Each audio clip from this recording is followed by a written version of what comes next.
Good morning, everyone. I'd like to call to order the Incarceration Prevention and Reduction Task Force Steering Committee for Thursday, April 8th, 2021. It is 11:02 a.m. and we are meeting virtually. Before we begin, I'd like to read the following acknowledgement statement. We acknowledge that we are gathered on the traditional and unceded territory of the Lummi, Nooksack, Samish, and Semiahmoo people, who have cared for and tended this land since time immemorial. Truth and acknowledgement are critical to building mutual respect and connection across all barriers of heritage and difference. We begin this effort to acknowledge what has been buried by honoring the truth. We pay respect to their elders, past and present.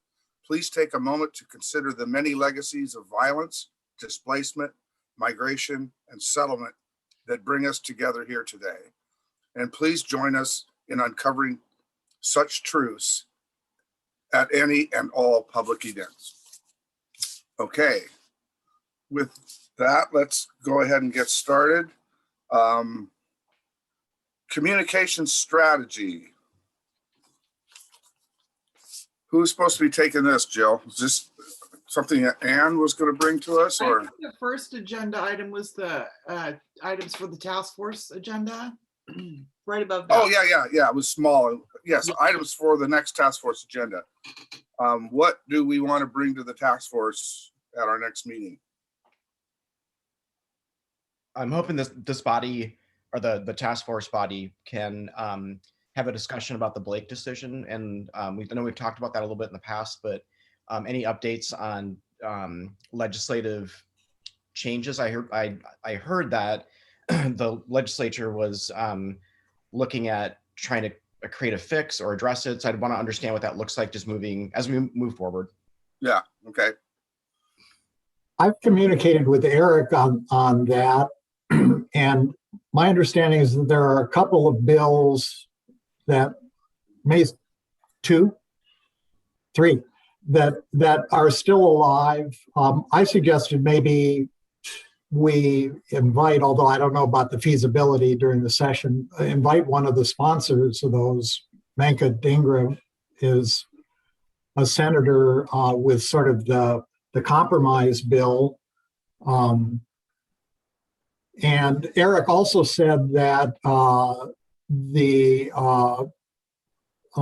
prosecutor's office there had requested that the Supreme Court reconsider the decision, and they'd agreed to do that. So I think there's a hearing coming up maybe next week on that.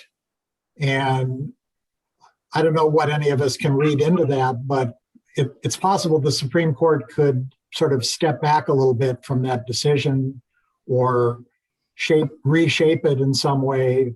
So I don't think we know what the terrain is, but some sort of update would be useful there. Yeah, that sounds good, Stephen. I agree. Other ideas? We had talked about other legislative updates outside of Blake. Remember, we discussed that we wanted to have the right timing during the session to make sure that we weren't talking about bills that were going to die in a committee potentially. And I think, so that's going to require a little bit of research to understand what bills we're talking about. I guess I could ask Brian Heinrich. He sent me over the preliminary list of bills that the city was interested in. I could ask him to update that list and send it, if that could give us a starting point for discussion. Sure, and we can get the same thing out of the executive's office too, and kind of merge that and report out on that. Okay, and because we report to the county council, we definitely would have that. Your guys' priorities would be super helpful to understand. Okay, we'll try to. Can you note that, Jill, that we need to go find that? Yeah.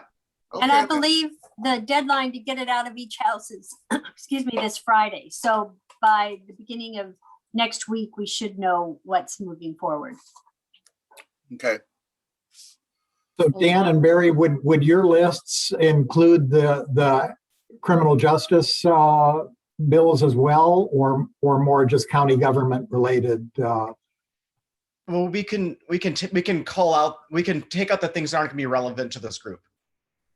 so we're gonna have a set of priorities. We have MOTCA, the Model Toxic Control Act dollar stuff that we're looking at. So that's not relevant to our discussion. So I'll just make sure that that the list separates those out. Yeah, that sounds good. We'll do the same thing. Raylene? I can send you the one I get from AOC. They just sent us the new legislative updates that we need to be watching for courts and law enforcement. Do you know, Raylene, is there any summary that exists anywhere of anything that the small cities are working on through the state? I can check with Michael Jones and see if he has a list from the small cities group. I kind of keep an eye on the ones that are going to hit the court more than anything. And if we're going to have to do any updates with, like our no contact orders, how we're dealing with that kind of stuff. There was something that I saw in one that was ordering law enforcement to actually take kids to a treatment facility that I wanted to look further on that. I don't know if Ann has any information on that one. I'd have to go back and look at my notes from just kind of screening them, but I can at least pull it up and probably sit down with Michael Jones and see if he has any information from the small cities group. Okay, that'd be great. So we want to include that too as well. Arlene? I'm wondering if this committee is interested in the fact that various forms of funding are coming in the direction of our county, and is it appropriate for the task force to be recommending what we would like to see be funded in terms of expansion of care through the research that we've been doing here? That's a great question, Arlene. Is that COVID, Arlene? Is that what you're referring to? ARPA, the American Rescue Plan Act. American Rescue Plan, yeah. Yeah, there's that. But I think there's also going to be funding coming from other streams as well from the state. And it would be, if that matters to this committee, or, I mean, it seems like it would be appropriate to take a position or to advise about what is needed, because there are many needs. All this research that we've been doing with people coming to us with their reports on their area, the area that they work in, we keep seeing that there's need. So it seems like this, that would be a good idea. Well, I think at minimum, I'd want to understand that. What? At minimum, I'd want to understand like what the financial picture looks like. I mean, that's even if the decision is to do nothing, which is a decision, right? We don't have to weigh in, but we could. Right. But to understand, I think that to understand context is going to be beneficial to the group and the work that we do. And will you have an understanding of the different buckets that are going to come in anytime soon? We have a general understanding now. The city and the county, of course, are meeting regularly to figure out how to address it. But I also think in terms of the county, the COVID recovery assessment that's currently underway is going to help guide that. And obviously, some of the things noted already are youth mental health issues, which are huge. Youth mental health is a big one. Housing stability for families with children is a big one. And business recovery, obviously. Those are three big ones that are being looked at as part of that assessment. What entity is making these choices? The US government gave the overarching categories. And then our job is to back into those categories. Right.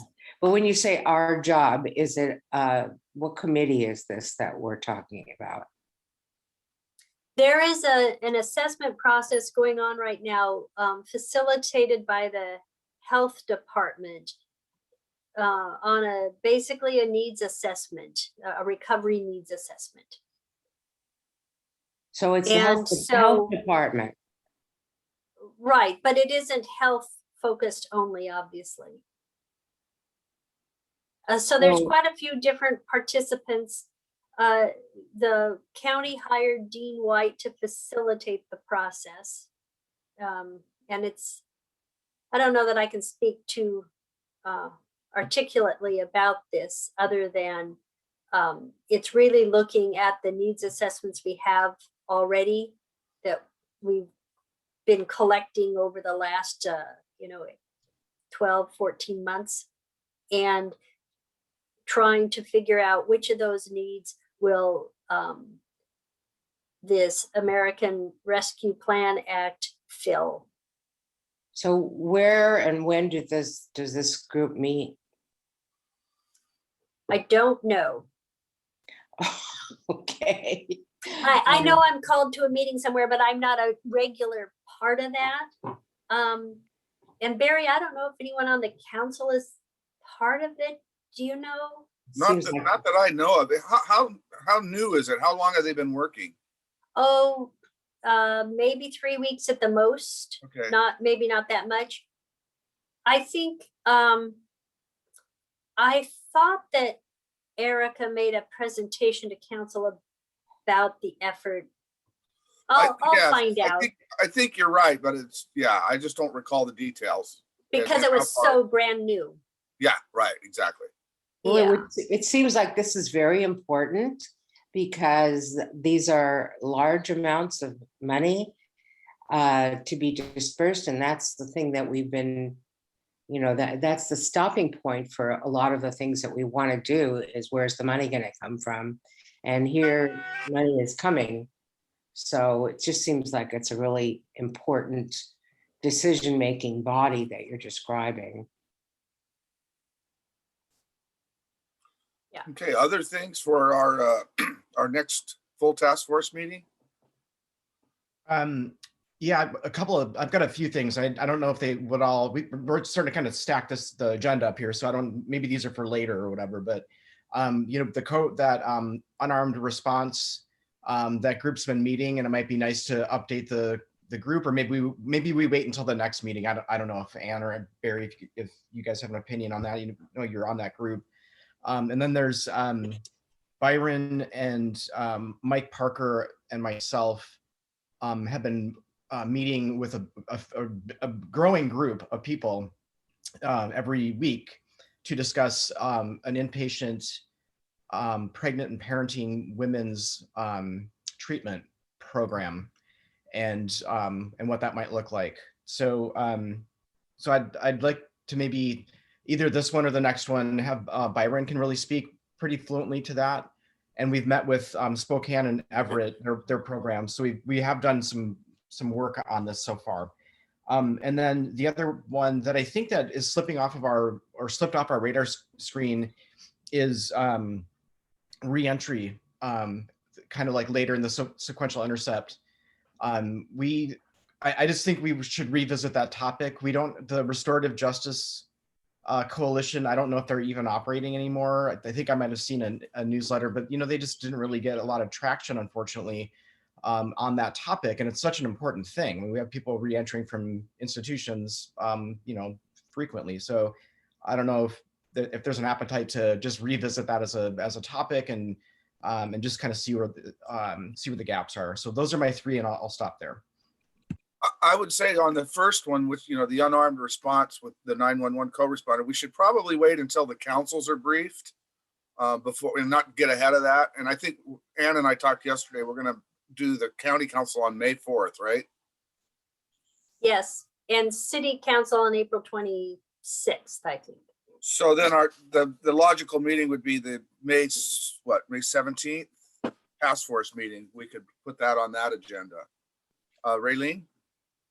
On that question, I think I would like to have that on the agenda for the next Behavioral Health, Legal and Justice Committee, so that we can all be on the same page before that's presented. So I agree with you, Barry, but I also think that's something that's really going to impact both parties on that. So we should include both of those. And then I had something else, but I forgot it. So I'll let you know when I remember. Okay. And you got your little yellow hand up. I know, it's really fun. So I've been in back-to-back meetings since 8:30, so I don't know how. So that's my Just leave it up the disclaimer. whole time, yeah. Okay, that's my disclaimer here. So I guess I would like us to revisit as a steering committee, and maybe not today, but I think maybe at our next meeting, our overarching strategic plan. Because I feel like we rarely get a bad program recommended, but obviously there's only so many resources, not just in money, but in operators of those programs. And I want to make sure that we don't just do a popcorn style thing where whatever has come up is the new thing we're looking at. That I really want us to have a clear strategic plan and a set of priorities, so that even when a great idea comes, we know where it goes in the queue and it just doesn't rise to the top because it sounds great. I feel like I often have to respond and sometimes even work on programs that I think are great, but in my mind aren't a priority over others that we have set in a strategic plan. And it reminds me of when we first started the task force there, everybody said, what about this? What about that? And that's when, we brought the sequential intercept model in and said, can we please use a framework for our work? And can we prioritize within this framework the projects we're focusing on? So I guess I'm feeling overwhelmed again in terms of the amount of programs coming at us. And I want to make sure that we're purposeful in what we focus on and invest in. Yeah, I agree. And I think we need that filter to make sure that we don't get too much mission creep. And so that's a great idea. Let's see, Jack, you're next. Thanks, Sam. That's a good segue. I know that I share that point of view. There's a philosophy that I found to be true, that when any organization has a few goals and puts a lot into them, they're far more likely to achieve those than when they have 5 excellent goals. Study after study shows that. One thing I wanted to mention, I've talked with Stephen, and I just, for reasons of time, haven't got this done. And thanks everyone for the kind words. My daughter is back home, tumor removed, no radiation or chemo, but a stage 2 tumor. So life changed a little bit, and I have not got the paper done I wanted to write. But back in the old days when we had the Vera report, there were some things in there that I think directly related to the mission of the task force. Probably the single thing that we haven't really talked about that Vera called out, and there has been more national experience with this, is the elimination of low-level bail. So I do plan over the next month or two, I said this a month ago, Stephen, to gather the information that Vera gave us along with some contemporary information, put together hopefully not more than about a 6-paragraph summary, and then ask our Legal and Justice Subcommittee to talk about this, because I think it's a very logical place to go that's consistent with the goals of the task force that we have quite a bit of information about. So I just really, the only purpose of this was not so much to debate it. If somebody doesn't like the idea, no problem. We can talk about that part later, but I wanted to foreshadow it. And I did want to come to steering committee and say, hey, I'm planning to do this as the co-chair, but then to ask the Legal and Justice to look at it and to look at what Vera said and look if this might make sense for us. So I did, Stephen has agreed to look it over. And I think Stephen, maybe hopefully it comes from both of us. Is that sort of maybe the goal? Or Yeah, that would be fine. Yeah. Okay. I'm interested in seeing what you pull together, and then we'll talk from there.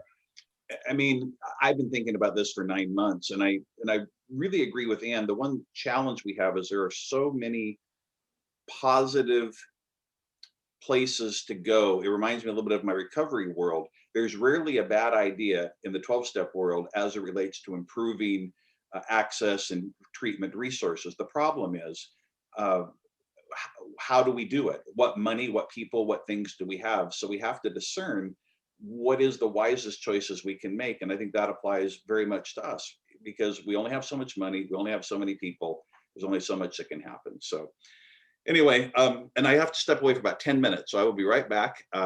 Barry, you have my proxy, and the only other input I have for the meeting is I hope we can get, I think last time there was nothing new, particularly in crisis stabilization, but I think, and I hear people in the community talking, so I hope we get just tell us how it's going, how it's progressing. I think that's something of real interest to people. At least it's the one I probably get the most questions about. And thanks, everyone. And I'll be right back. Thanks, Jack.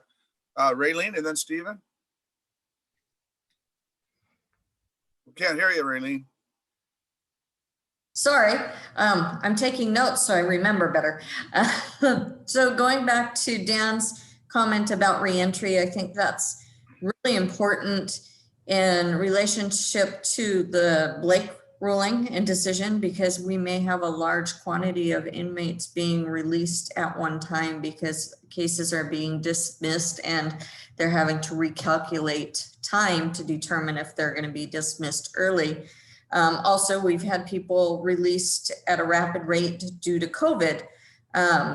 So there's all kinds of different things that are in fact affecting that. And then if we go to Ann's discussion on the sequential intercept model, I think it needs to be revisited from what the impacts have been, because the jail is completely atypical now. I mean, we had construction and we had COVID, and so the inmates that are in there and the people that are being booked are for serious offenses.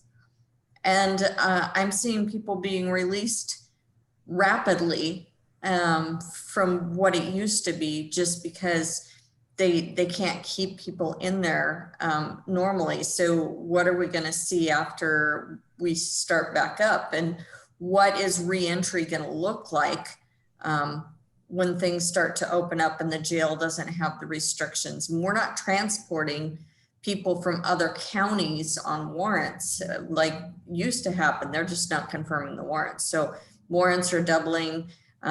Cases are being lagged behind yet. So there's all kinds of things that we need to go back, and what worked in the sequential model before may not be a possibility until we see the funding and resources back online.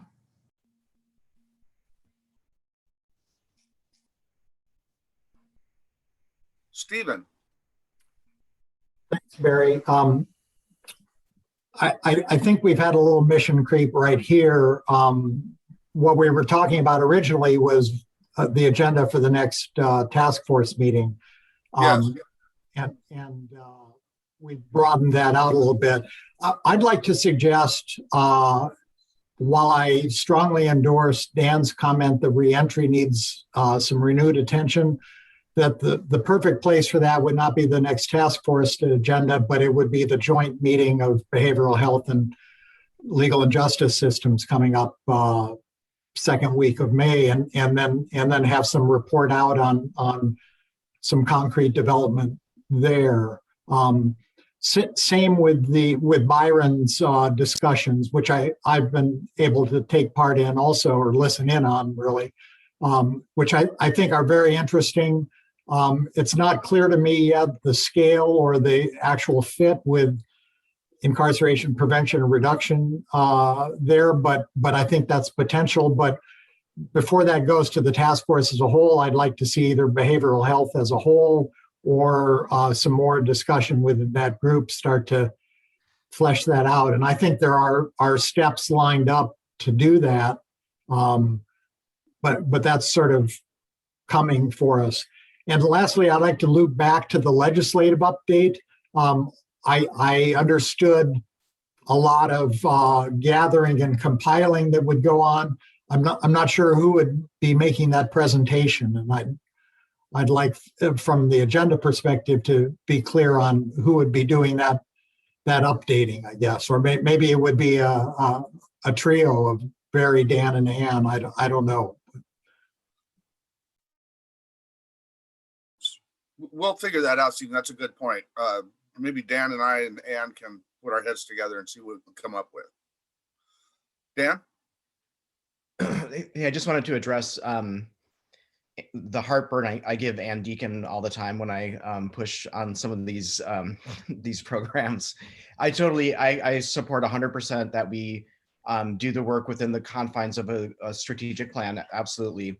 But at the same time, these things are happening in the community, and City Council was clear on its intent on that 911 responder program. And then I think Byron's just kind of I'm not going to say he's off on his own thing, because he did ask for some help with this, but he is really taking the lead, and as it ties to incarceration prevention, I think he said like maybe 15% of the people in that program have some, that they're in jail, they were incarcerated recently. So it's not everybody in that program.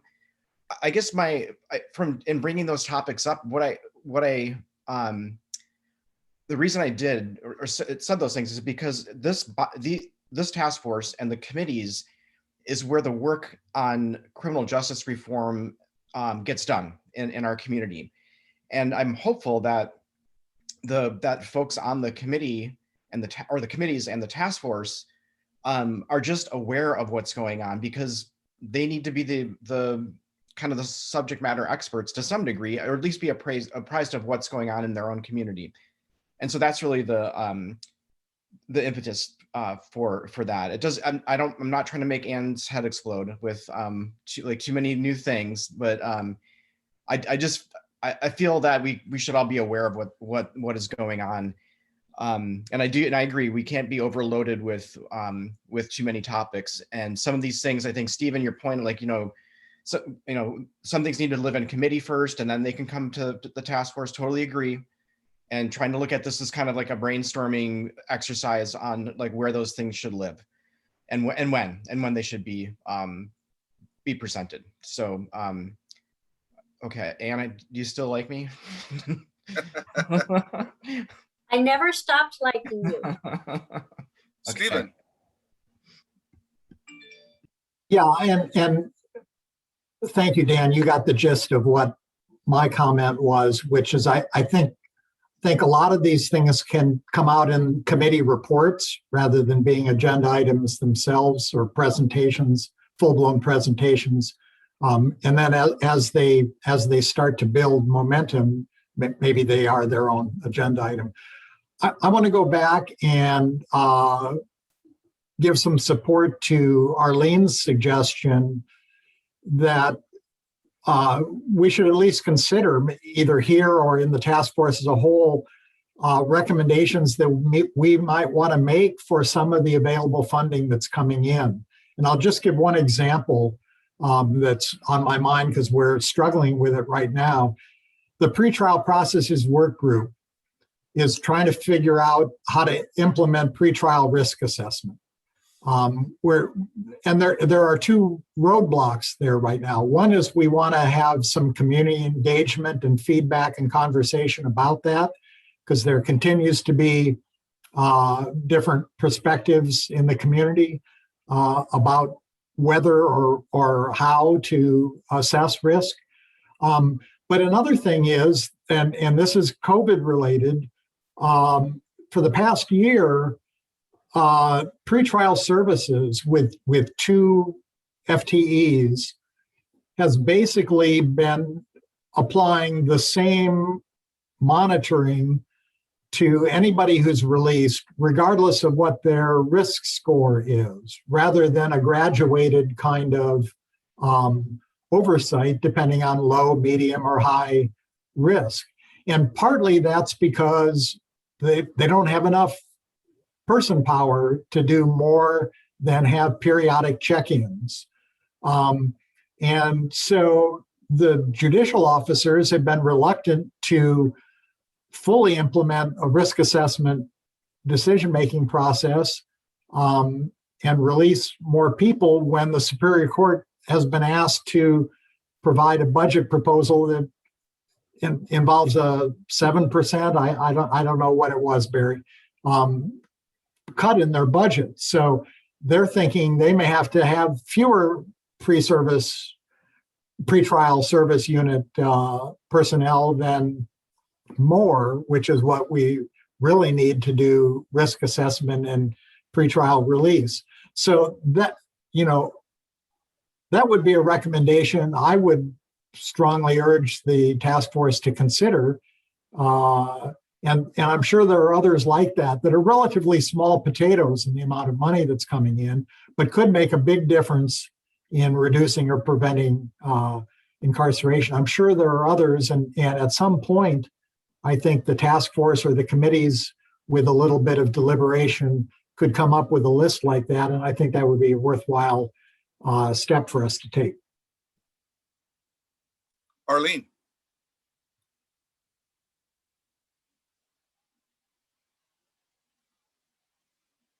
Can't hear you.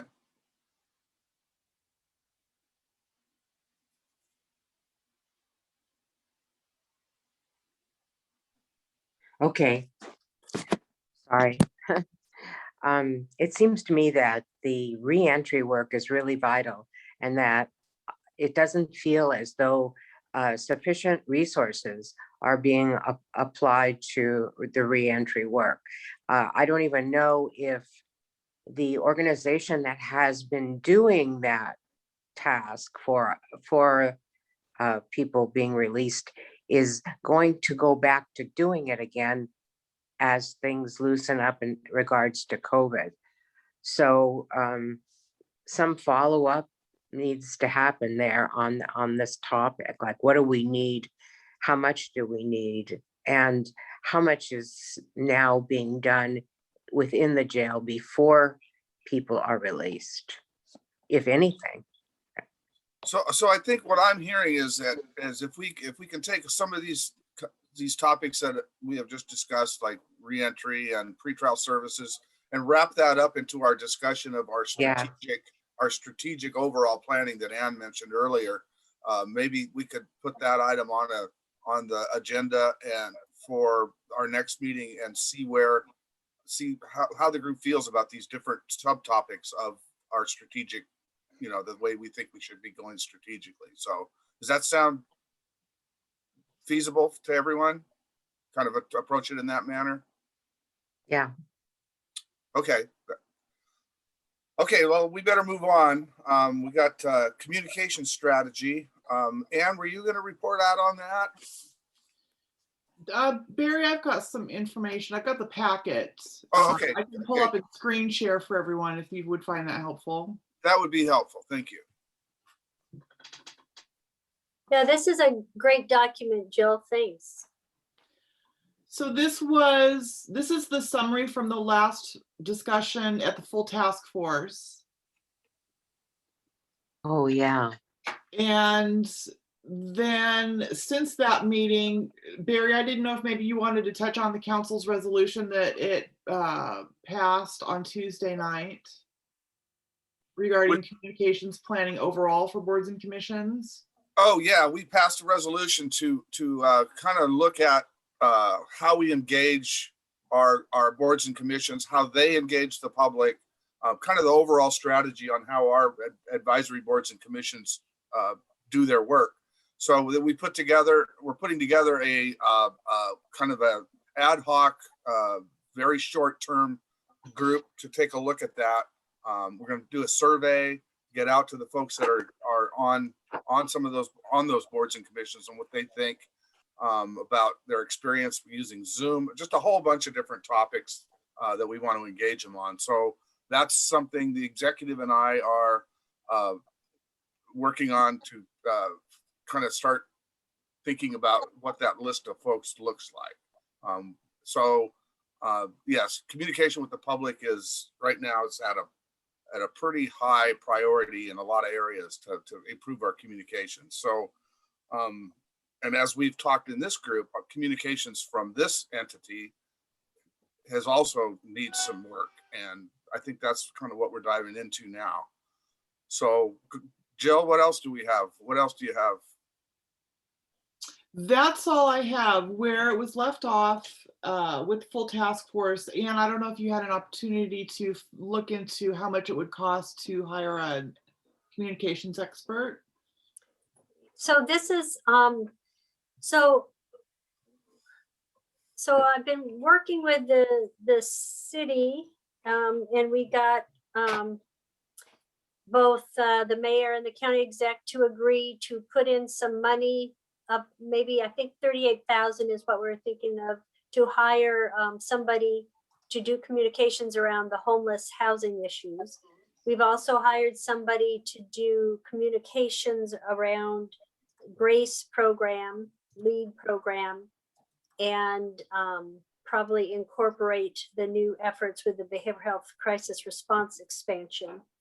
And so then I thought, I worked with our finance department to figure out how do we, without having to do a big RFQ, how do we not only expand the number of people we may be able to contract with, but have the ability to do so without a very bulky process. And so what we come up with is there is an open RFQ, request for qualifications, currently on the county website, asking for professional entities to submit their qualifications. And if they meet qualifications, they're put on a roster, and then anybody can just pull from that roster and hire somebody. So we wrote up a description of a communications specialist / professional consultant, and we are now reaching out to communication specialists that we know of to reply to that open RFQ, which is pretty simple to do. And again, we don't have to do anything new.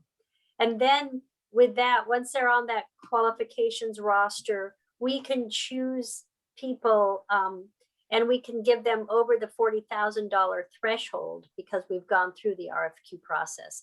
So for us, our estimate was around 38,000, and that was simply because I didn't want to go over 40. So Yeah. I backed into that one.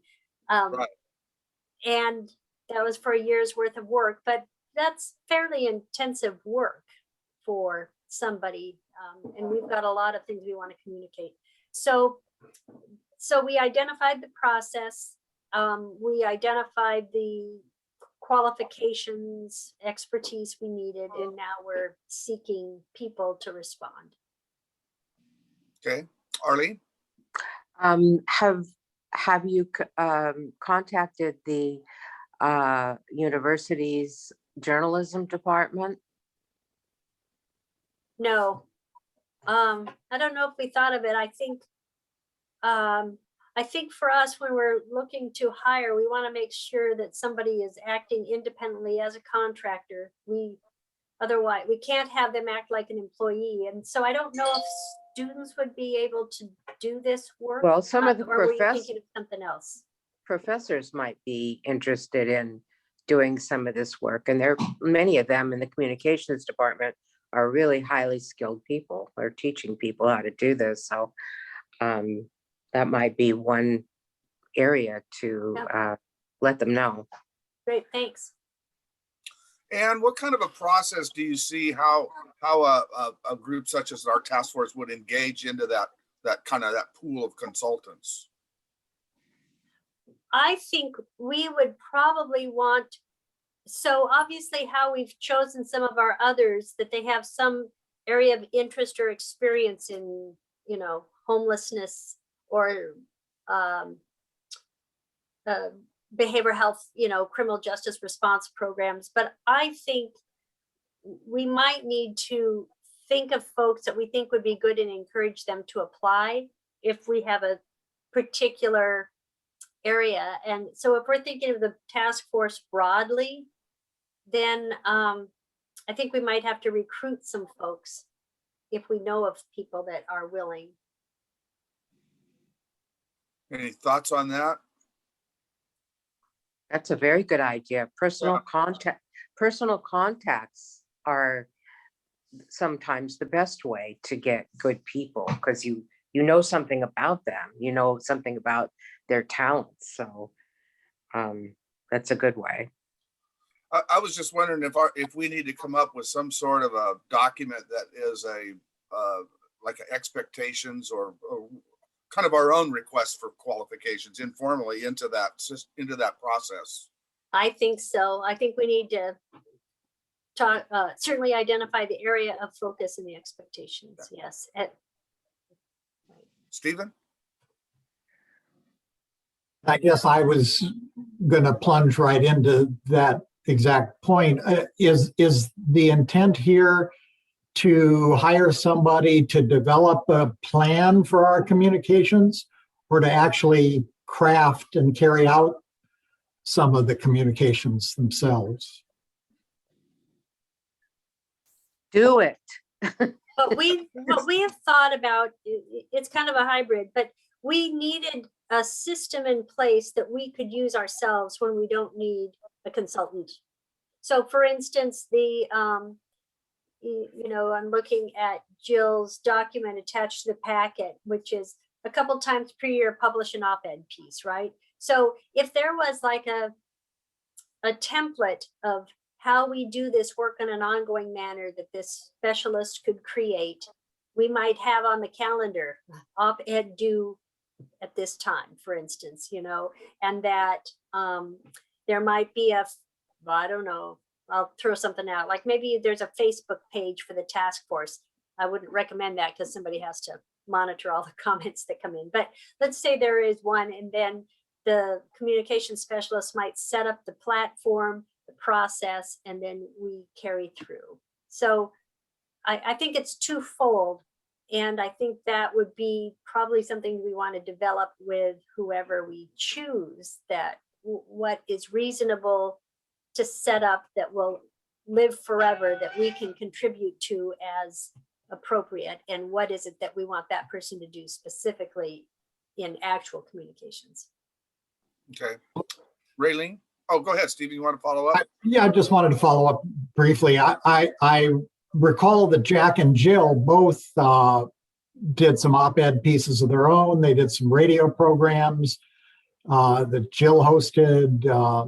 And I don't know if they did that as part of a plan or out of their own initiative, but it was excellent. And I don't know, maybe Jack and I should talk about doing a little bit more of that on our own initiative as well. Jill just tried to encourage me to talk to Jack about doing an op-ed piece on the lead rollout, for instance. So there might be some things we can just take the bull by the horns on and get some information out there. Sorry, Raylene. Go ahead, Raylene.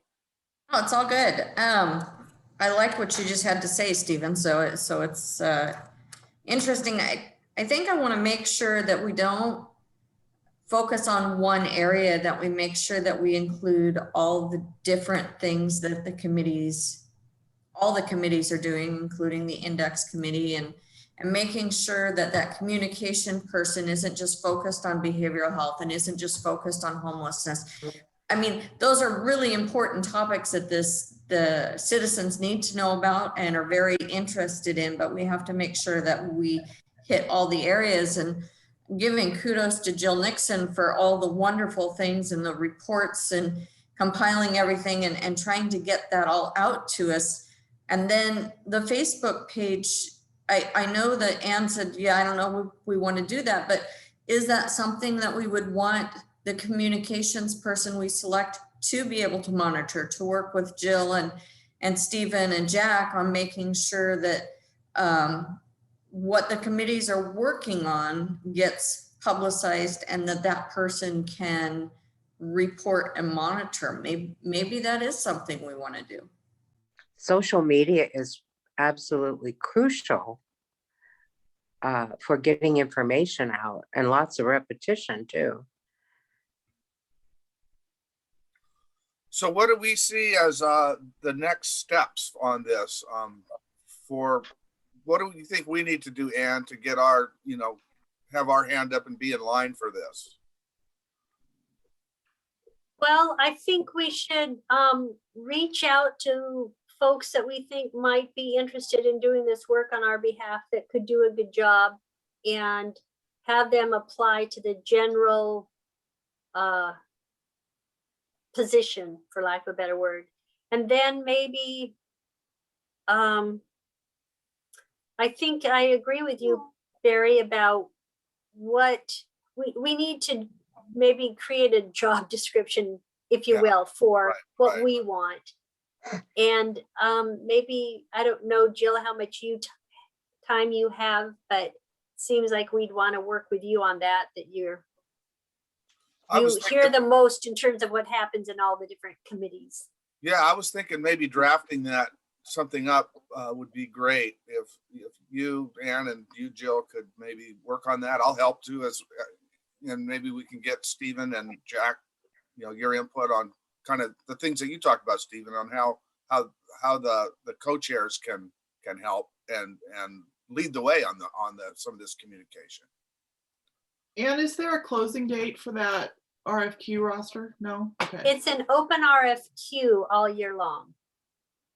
Okay. And then they redo it every year. They have an open RFQ. So that's how they might hire an architect, for instance, or an engineer.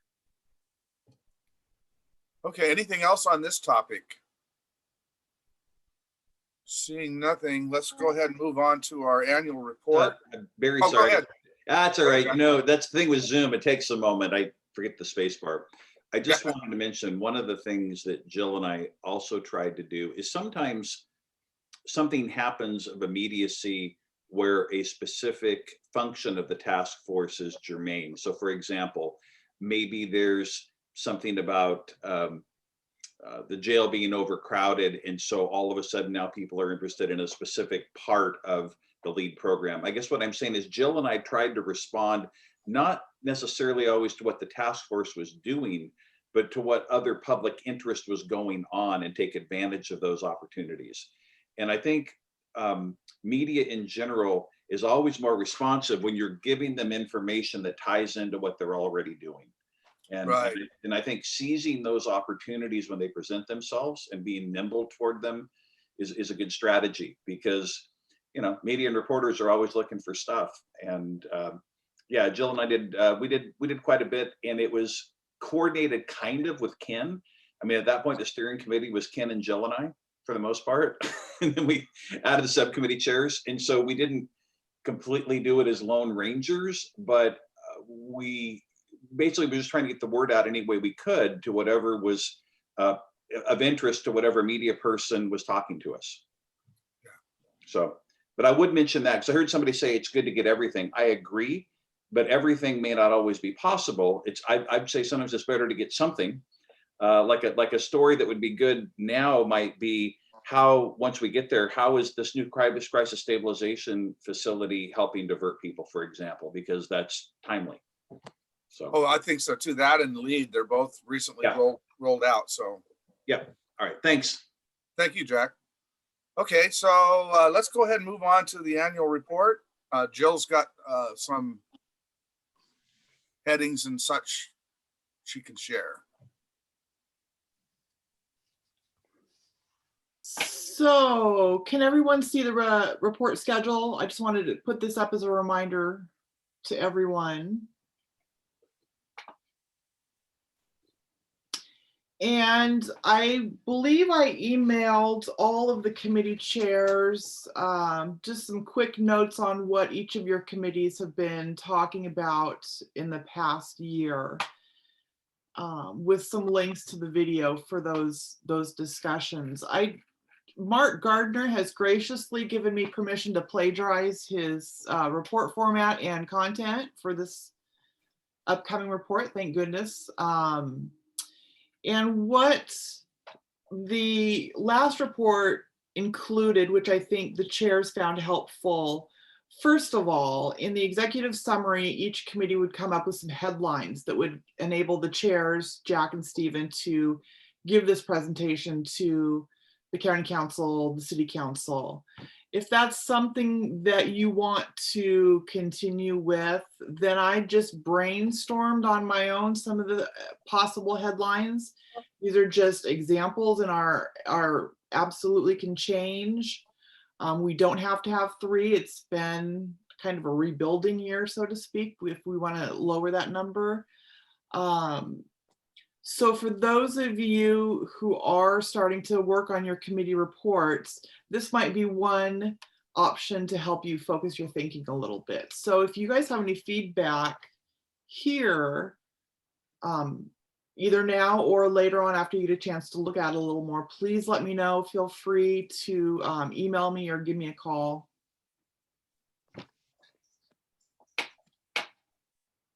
Any questions so far? Jill, No?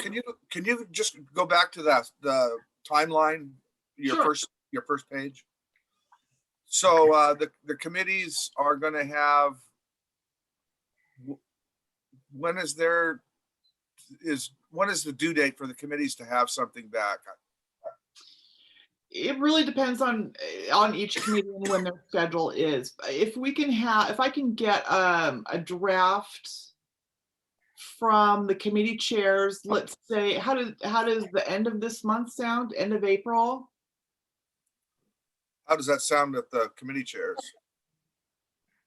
It sounds like we have to get approval in May from our committees, so Yeah, and we're some gonna have to. committees only meet every other month. And I think the crisis stabilization facility meets again May 20th. 20th. So you've got a little bit of time there to put something together. But obviously, it's something, is the sooner you get it to me, it's something I can send around maybe to the committee members and just have them email comments and suggestions as well.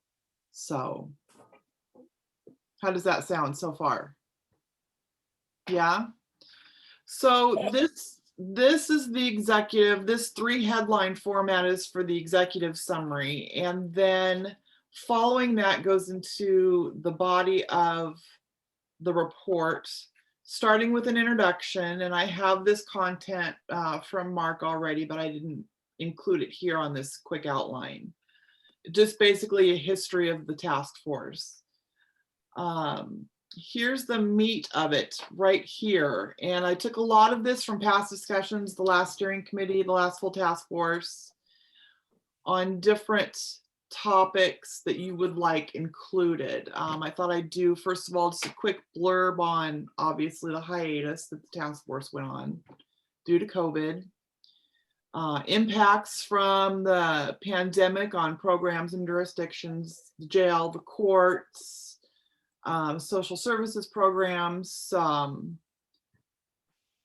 paragraph, Ann, and I'm going to rely on you with this one. This is kind of a big deal that I think maybe because of COVID, we're not able to celebrate as much as we'd like, right? The opening of the crisis stabilization centers. So, Ann, I didn't know if maybe you want this in the text for the full task force, or if you want to reserve this opening description for your committee report. So that's something to think about. You don't need to decide right now. I do have a thought right now, which Okay. is, given that when the task force was created, the ordinance highlighted this as a priority. And so maybe this should be the very first thing on the list. And you can reference the report later on in the document, in the, the full report. But I would probably put this as number 1 simply because their number 1 priority was achieved. And Okay. It's important to acknowledge success. Okay. Return to monthly meetings. It's just a small note that maybe could be mentioned. Somebody mentioned at the last, I don't know if it was last steering or the last full task force, about, I think it was you, Ann, the task force moving into a new phase now that it's completed the crisis stabilization center. It's completed all its original phased reports. So here's And I think that aligns with what I was saying earlier too, right? About, maybe it's time to redo our strategic plan and, goals, so that as new exciting programs keep coming in, we know where they fit. Okay. And the last item here is, someone also mentioned at the last meeting, recognize the number of new partnerships that have flowed through work of the task force. And I'm not exactly sure where you guys want to go with that. So if you have any thoughts to fill that out, please jump in on that. After that, we move into kind of the challenges section and what to do next. A big focus has been communication strategy, data, and housing. In the 2019 report, Mark did an excellent section on the need for housing, and it seemed to me that's still pretty relevant. I don't know if it's something you guys want to leave in as a specific need. You know, we will have the recovery house up and running this summer. Mhm. And that was, again, a huge issue, providing services to people who have been in the criminal justice system, and especially drug court housing. So I think we can definitely address that. And I don't know, I think probably it goes in the behavioral health report. Okay. Well, actually, I would put it in the whole task force thing. That was a cross collaboration with legal and justice, which is where drug court issues have sat before. So I think it implicated both committees there, and might sit better in the task force part of things. Okay. I would keep the housing piece in there, Jill. There are authorized discussions going on for pairing some housing resources with Grace and LEAD program services as well that are really coming out of behavioral health. Dan and Mike have supported those discussions, and so those seem to have some traction so far. So there are a couple of ways in which we're still looking at housing issues. I would It's add to terribly that. important. I just think it's terrible. It's terribly important, and we need to keep leaning on it until we have what we need, which is, we're a long ways from that, but it's very exciting to see that there are funding sources now being addressed to housing from the state. And the president has just listed affordable housing and homeless housing in his list of areas for federal funds to go. I don't know how this fits into the mix, but locally, both the city and county council approved the $1590. That's $5 million new dollars, not just for housing, but also for associated services, including mental health and such. So I think that there's some overlap there. I don't know if that fits into this necessarily, but I guess I want to have clarity as to how do we talk about so that's a new funding source that's going to affect our work to some degree. And then there were shelter beds that were added to our community and just in discussing housing stability, or just shelter stability in that case. How does that factor into the work, and how do we want to talk about that, or those pieces? Those are just the two other ones. And I totally agree with the recovery house. That's such a big lift that this community did, and it is, and I'm unclear as to where that goes, because it was that was supported by behavioral health and legal and justice. So, I think one of the themes that I keep recognizing myself is the task force has really de-siloed a lot of this stuff. The commitment to reduce and prevent incarceration has motivated a lot of efforts outside the task force itself. And there are sort of integrated efforts going on. And I think some of that is due to the task force, and some of it, the task force is just a partner in. But I think we can recognize the broadened impact that the task force has had on some of the community betterment initiatives that have taken root in the last couple of years. I agree, and I think that that's the item above that, where it says recognized number of new partnerships. Yeah. That's so it's partnerships, but it's also, and I don't know how we articulate this, but when I do some of the work on the council side, I do it with this brain on, with the behavioral health task force brain on, like because there's so much work that's being done. The body of work is so good here. And that brought to mind, Stephen, there's a lot that's happened as a result of the task force, including one that I completely forgot about, which is the one that Ann and Barry and I forget who else is on that. That's the one with the NLC and NACO. There was a meeting I think it was last week or this week anyway. There's a strong racial justice component to those meetings, and so those things influence each other, right? So we bring what we're doing to that group, and they bring loads of experience to help us and each other. So I don't know how we talk about those things in a way that makes sense, because it's not quite amorphous, but it's a lot. And I didn't mean to muddy the water. I think my second shot of COVID is kicking in right now. I had it yesterday, so I'm getting kind of like loopy. And so I might need to go here in a minute because it's really happening fast. And like I said, I didn't mean to complicate things, but I do think it's important when we're talking about the task force to show like the meta value to the community.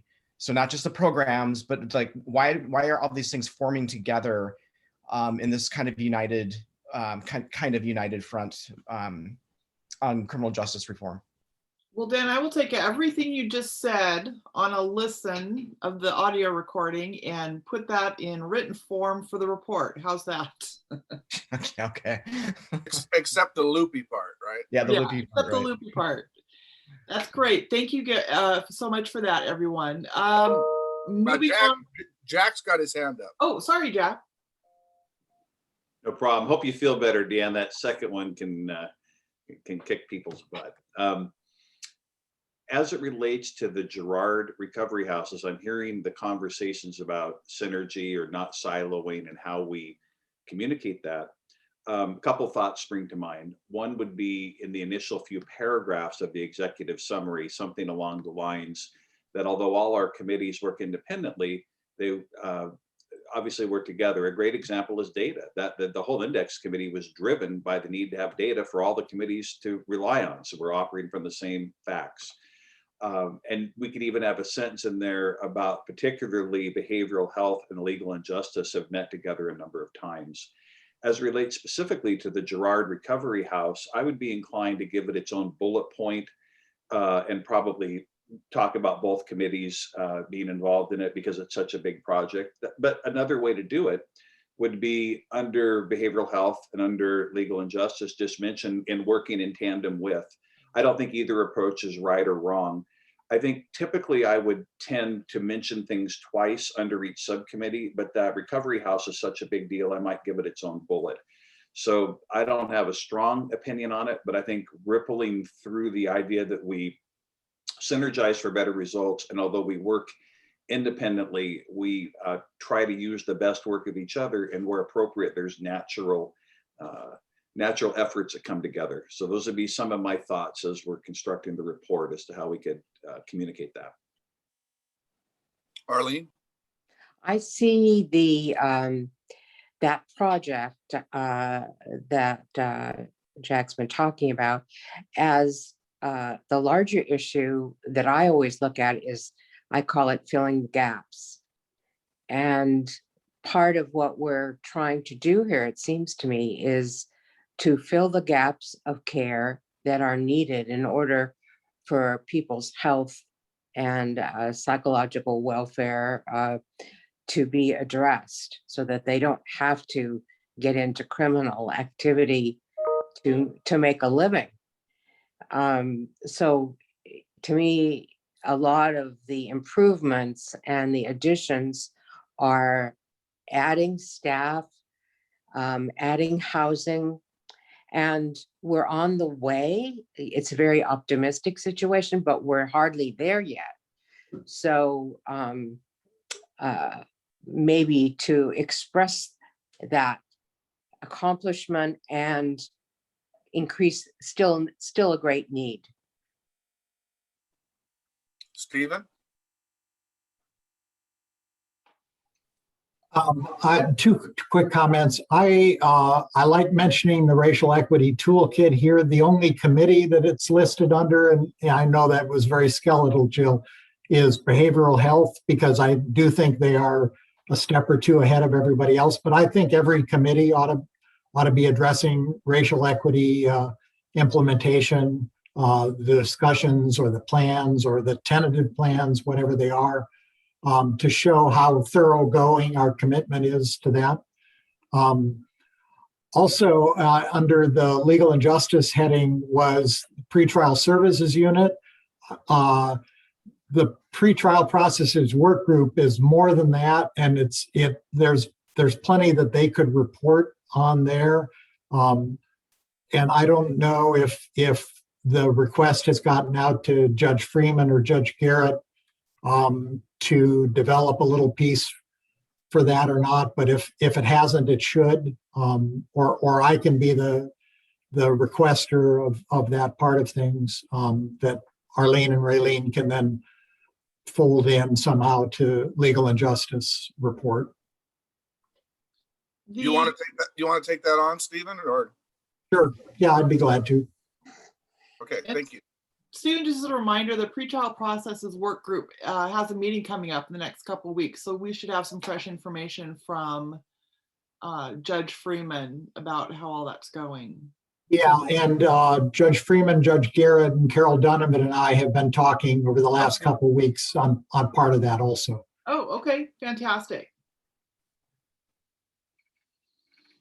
Thank you, Stephen, for mentioning. I think I skipped past this one. This is an overview of all of the task force activities on the racial equity toolkit. I included Mike Parker said he would write something up for that.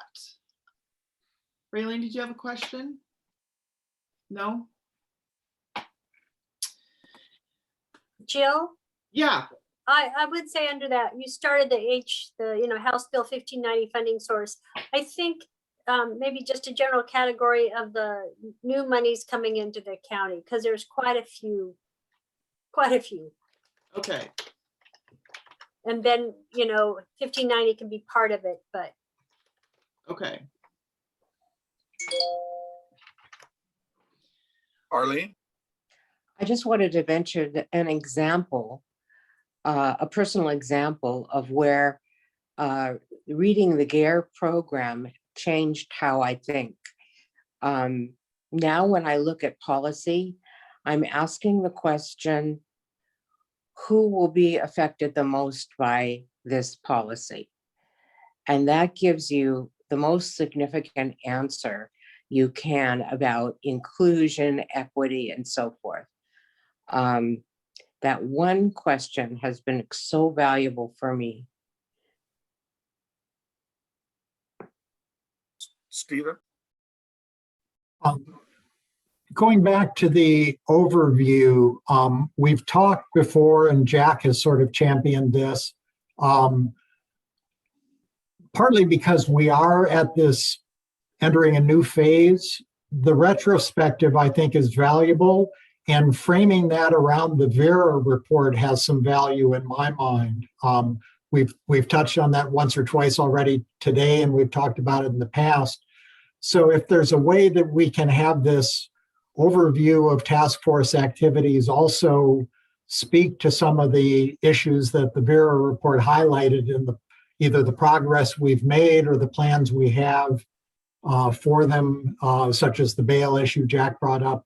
I think that would be valuable, especially in the kind of reports that he and I will make to the county and city councils. Stephen, can you clarify me? Are you talking about this overview here for the activities of the full task force? For the Yes. reference to Yeah. Vera? Yeah. If you don't mind, I'll connect with you a little later about how you want that to look in the report. We can connect a little bit later on that. How does that sound? That sounds great. And I know that Barry has spoken to looking at a sort of an analysis of how we've done on the Vera recommendations as well. So anybody's welcome to weigh in on that. Okay. Hopefully, Jack, you'll have your report on that. Do you think you'll have something ready in time to include maybe an excerpt into the annual report for the task force?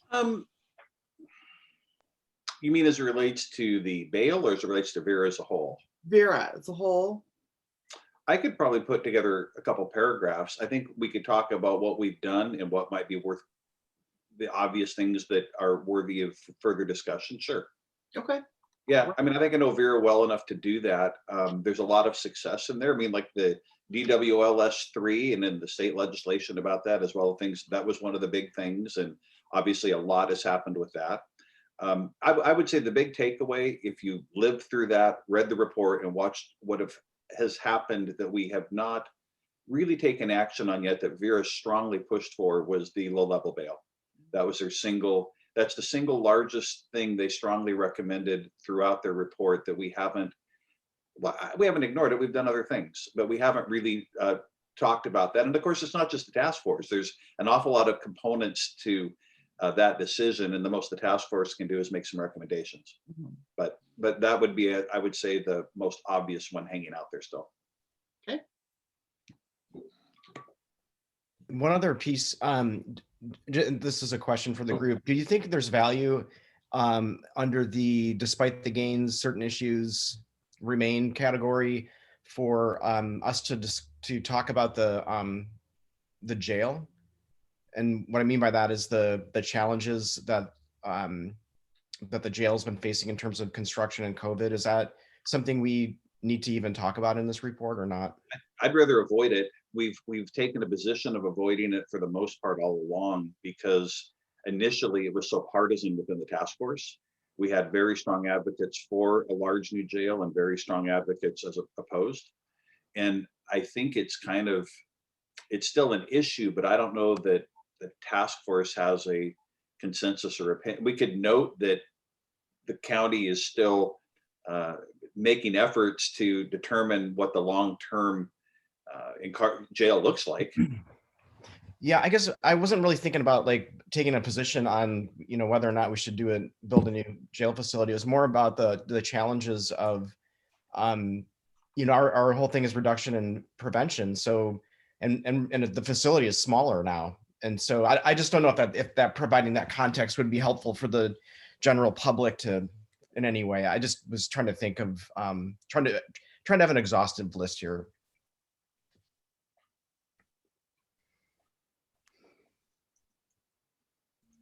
So I guess that's a no. It's okay. I'm Well, just I think throwing ideas out. In the introduction, discussing the impacts of COVID would probably include its impacts on the jail and its reduced capacity. So Okay, that's fine. yeah, we can look at that again when that gets a little more fleshed out. So after the full task force section here, then we move on to the committees, which basically is going to include an overview, introduction, and then whatever items you want to focus on from your committee's work, a goals statement, any context that would be relevant, progress, issues, and opportunities. So this is where we would expand on the headline items, for example, or anything else you want to highlight that's going on in your committees. Is that clear to everyone? Yeah, okay, and then after that, graphics and appendices, but that's not a high priority right now. We can talk about that later. So I would say next steps for committee chairs is to, number one, identify your headlines. And then number two, identify the items you want in your overall report. And it just include brief statements on goals, context, progress, issues, opportunities, and even next steps if you have something you want to include there. Whatever you write, if you write just a bulleted summary of something that I can craft into paragraphs and language, that's fine. It doesn't have to look pretty or sound pretty at this stage. But this is what I'm looking for, I think, next from everyone, to get a draft of all this information by the end of April. How does that sound? Are there any questions so far? Nope. Raylene? Raylene's got a question. Jill, just a brief question is if I can have you send this out to our committee before the next meeting so that it's kind of like, this is questions we want answered at the next committee. Also, I was hoping if Stephen's going to be generous to help us out with the pretrial services unit, if we could reach out to Eric Ritchie for assistance on the lead portion of it.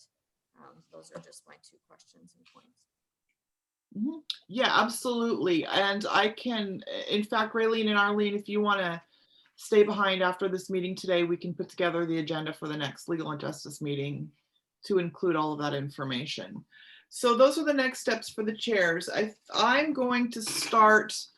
Jill, one quick question. Sorry to interrupt you. That's okay. I know I said I'd get you a couple paragraphs on Vera. When do you need that? I need to put something in my calendar. Let's say I'm gonna set a deadline of April 30th for first drafts of everything for right now. Thank How you. does that sound? I'll set it for the 28th, Okay. which means you'll maybe get it on Friday the 30th. Okay, no problem. All right. And I will likely be reaching out to each of you on some of these bigger topics that we've talked about today to get, I'm really a layman on a lot of this in this world, so I will be reaching out to you to kind of help me fill out some of the content that we need to put in here. Or you could just email me your thoughts and that would be great too.